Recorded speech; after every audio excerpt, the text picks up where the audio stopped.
Hi everyone, in front of me I've got Motorola Edge 60 and let me share with you how to change the ringtone on this device.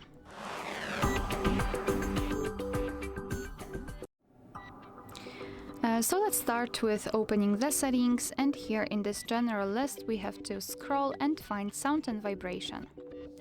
Then let's scroll down and localize this ringtone and sound section, and the phone ringtone is divided between two different options, so for the regular SIM card and eSIM card.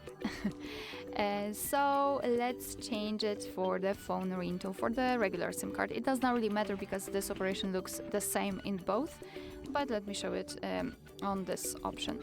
So after tapping on it, we will have the access to pre-installed ringtones from which we can choose. At the top we've got the option None, which means that after choosing it, your device will not use any kind of sound to notify you about the incoming call.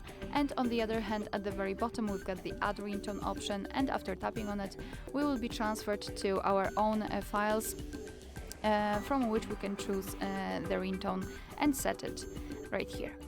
So if you'd like to check how the ringtone sounds, I mean those from the pre-installed options, simply tap on it and it will be immediately turned on, and you will be able to check whether you like it or not. So let's pretend I want this momentum option to be set. So just make sure that the option you'd like to use is marked and tap on OK. And as you can see, it is immediately notified right here, which means that from now on your device will use the chosen ringtone to notify about the incoming call. Alright, so that will be all. Thank you so much for watching. Please hit the subscribe button and leave the thumbs up.